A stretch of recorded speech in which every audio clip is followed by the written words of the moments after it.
ओङ्कारलक्ष्मीरूपेण विष्णोर्हृदयमव्ययम् विष्णुमानन्दमध्यस्थम् ह्रीङ्कारबीजरूपिणी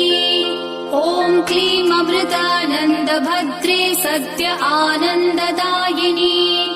ॐ श्रीं दैत्यभक्षरदां शक्तिमालिनि शत्रुमर्दिनी तेजःप्रकाशिनी देवी वरदा शुभकारिणी ब्राह्मी च वैष्णवी भद्रा कालिका रक्तशाम्भवी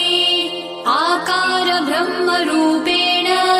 ओङ्कारं विष्णुमव्ययम् सिद्धिलक्ष्मी परालक्ष्मी लक्ष्म्यलक्ष्मी नमोऽस्तु ते